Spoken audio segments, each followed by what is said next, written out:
In this video, you'll learn how to start a live trivia session, manage it while it's running, and review the results when it's over. Let's get your game in front of players. You'll need a saved game with at least a few questions. If you haven't created one yet, watch the game's Create and Edit video first. Go to the Games tab and find the game you want to run.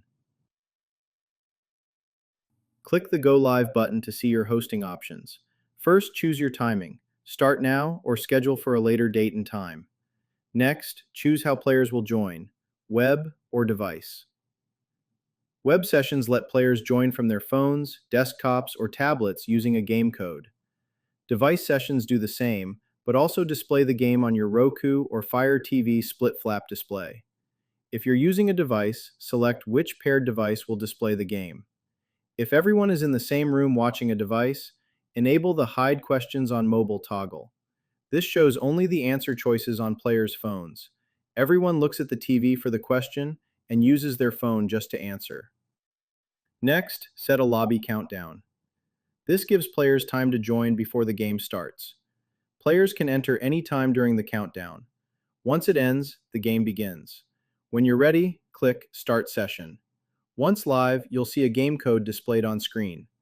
Share this code with your players. They'll go to splitcast.games and enter the code to join. You can also click Copy Link to share the direct URL. On a device session, the code and QR code appear right on the split flap display, making it easy for players in the room to join. While the session is running, you'll see a live indicator in your dashboard.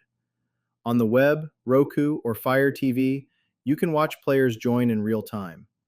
The player count updates as people enter. The session stays live until you end it from the dashboard, or it completes after all questions are answered. Need to stop early? Click the End button. You'll be asked to confirm. Once ended, players can no longer submit answers. Use this if you need to cut a session short or restart with different settings. After the session ends, you can review the results. Go to the game's History tab to see past plays. You'll find the leaderboard with player rankings, scores, and completion stats. Use these insights to improve your game for next time. Common issue: players can't join? First, verify the game code is correct. Then confirm the session is actually live. If the live indicator isn't showing, the session may have ended or not started properly. Try ending and restarting the session if needed. You've started a live session, shared the game code, monitored players, and reviewed the leaderboard. Next, we'll cover scheduling, how to set up game sessions in advance so they start automatically.